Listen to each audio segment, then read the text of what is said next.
The joke is told that once a young boy came to his mother and said, "Mommy, where do human beings come from?" She said, "We're created by God. God himself creates us. We're created in God's image." He said, "But I asked Daddy the same question, and he said that we come from apes. Is that true?"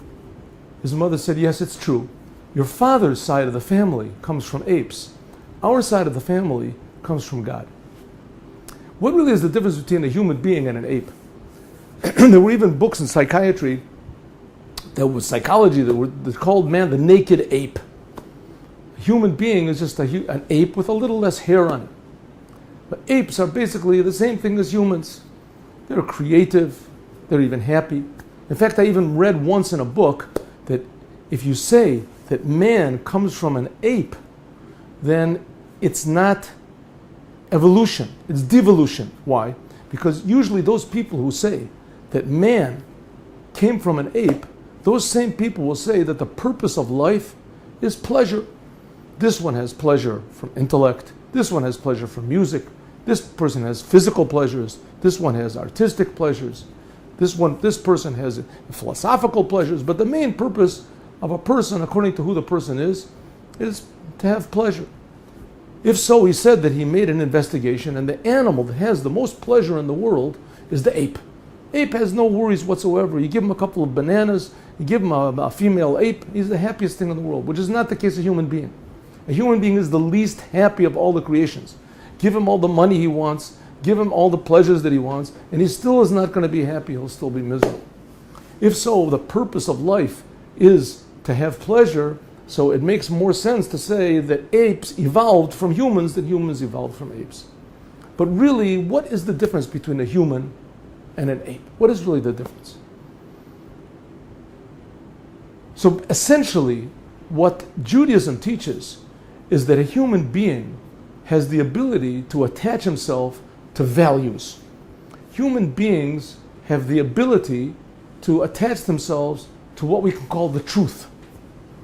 To the degree that a human being that attaches himself to what he feels to be the truth is willing even to go against his own pleasure, against his own standing in society.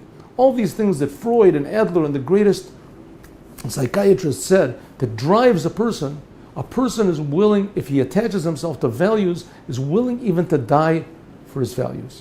This, according to Judaism, is called da'at. Da'at means awareness of something that's higher than yourself. This is possessed by all humanity. All humanity has the ability to attach itself to something that's true. And generally speaking, the scientific world, those that opposed the idea of God creating us, tried to belittle this and to reduce it as much as possible, to the point where love was only a psychological thing. There's no such thing as true love, of recognizing the good in the other person. Self-sacrifice is only a result of your standing in society or your reactions to your parents, etc., to minimize and to reduce the humanness in a human to be as much like the ape as possible. But this, my friends, is not the teachings of Judaism. Judaism comes to teach us, and teach in fact the whole world, that we are not apes, and that every human being, and that he is a human being, has the ability to attach himself to an eternal truth. And what is the ultimate truth? Approximately 300 years ago, a man called the Baal Shem Tov, his name was Yisrael Baal Shem, came with an amazing message to the world, that God is creating everything in the world constantly, including creating time. Every instant brand new. He's creating everything in the world, including and especially every human being. And he's creating them all from love. As we say in our prayers every day, Hazon es olam kulo b'tuvo, that God provides for the world constantly with his goodness. Every human being is being created from love. And every human being is created with a purpose. And every human being is indispensable. And perhaps most important of all, no one is ever alone. God is always cares and is with us. He's a king, that he's Melech Ozer Umoshia Umogen. That he's a king that protects us, he helps us, and he'll save us if we're in trouble. This is the God of Israel, the creator of the universe, the ultimate value and the ultimate responsibility that we can attach ourselves to. God willing, we'll explain more in the next class.